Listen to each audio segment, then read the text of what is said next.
kita di sini tadi semua menunjukkan kegirangannya, dan kegirangan ini memang diperintahkan oleh Allah Subhanahu wa taala dalam Al-Qur'anul Karim. Qul bi fadlillahi wa bi rahmatihi fabidzalika falyafrahu huwa khairun mimma yajma'un. Ini perintah, berbahagialah, dan alhamdulillah kita termasuk orang-orang yang bisa berbahagia dengan baca sholawat. Tadi saya perhatiin satu demi satu lagi mahalul qiyam berdiri, ya, semuanya pada dengan khusyuk membacakan sholawat. Kenapa begitu? Ini sebenarnya udah sering disampaikan di acara-acara majelis seperti ini, tapi mungkin lewat gitu aja. Kita nggak pengen ada satu hal yang berharga ini lewat begitu aja. Tahu nggak kenapa kita sholawat tuh girang? Timbang dengerin aja dah di rumah masjid sebelah lagi baca, ya Rabbi salli ala Muhammad, ya Rabbi salli alaihi wasallam. Senang kita dengerin qasidah style di handphone, senang. Kenapa? Karena memang ini satu-satunya amalan yang sudah pasti diterima, cuman satu, yang lain belum tentu. Jadi karena udah pasti diterima, pasti pahala turun. Kalau udah pahala turun, jadi wajar kalau kemudian kita merasa namanya kebahagiaan. Pasti. Nasihat-nasihat seperti ini jangan lewat begitu aja. Sayang, udah tahu ente nih, ya, bahwa ini adalah amalan yang pasti diterima, maka perbanyak, karena yang lain belum tentu. Adimis salat, kan sering tuh, adimis salata ala nabiyyi Muhammadin faqabuluha hatman biduni taraddudi a'maluna bainal qabuli wa raddiha illa salata ala nabiyyi Muhammadin.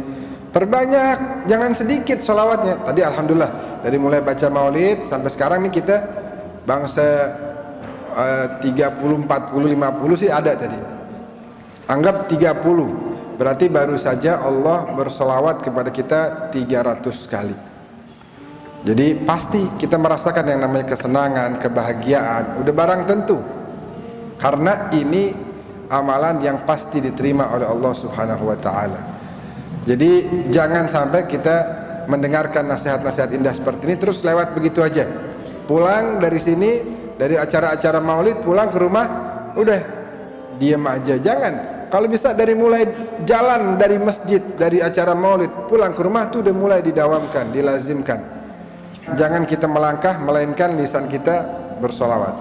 Atau kalau dari hati, baca dari hati. Yang paling penting itu dari hati sebenarnya. Kalau hanya suara doang tanpa dirasakan kurang, tapi itu juga udah dapat pahala.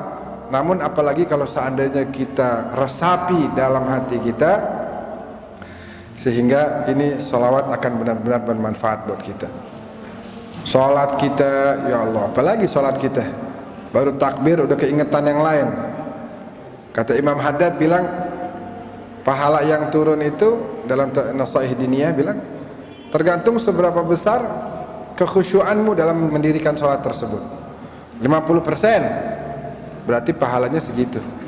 Sayang, makanya kita dari mulai takbiratul ihram itu jangan sampai pikiran kita kemana-mana, fokus aja kita menghadap kepada Allah. Sayyidina Al-Imam Al-Hasan ibn Ali bin Abi Talib, bisa dibilang juga cucu Rasulullah, bisa dibilang juga putra Rasulullah, karena Rasulullah sering bilang Al-Hasan Al-Husain ibnaya, dua anakku. Pernah ditanya, man anta? Ana Al-Hasan ibnu Muhammad. Jadi dua orang ini, Sayyidina Hasan Husain itu bisa menisbatkan dirinya langsung kepada kakeknya melewati ayahnya. Jadi langsung kan, anak Al-Hasan ibn Muhammad. Anak Al-Hasan ini pernah lagi wudu, isfarra launu wajhih, warna wajahnya menguning, memucat. Tanya, kenapa kok pucat, sakit? Waihak, ente nggak tahu baina yaday man saqif, ana menghadap siapa? Ente nggak tahu. Ana wudu dia menghadap siapa? Ente tahu gak? Jadi wajar kalau ana pucat, karena menghadap raja dari maharaja, Tuhan yang segala kenikmatan ini adalah pemberian daripadanya. Jadi ini amalan yang satu-satunya bakalan pasti bakalan diterima sama Allah. Beda sama puasa kita. Kamin shaimin laisa lahu min siyamihi ilal ju' wal atash, cuma dapat lapar dan haus, sholat, puasa, zakat, kalau semuanya diiringi dengan penyakit-penyakit hati bisa jadi nggak diterima. Tapi kalau ini sholawat satu-satunya yang pasti diterima, dan ganjarannya bukan pahala. Kalau yang lain siapa baca satu huruf Al-Quran pahala 10, ini ganjarannya sholawat dari Allah 10 kali. Sholawat dari Allah. Allah sholawat sama kita. Barusan nih, anggap tadi kita 30 kali sholawat, dari mulai ya Rabbi sholli ala Muhammad, terus qasidah, terus berarti barusan aja nih Allah bersolawat 300 kali kepada kita. Allah bersolawat kepada kita. Bisa dibayangin tuh kemuliaannya. Jadi jangan lewat begitu aja.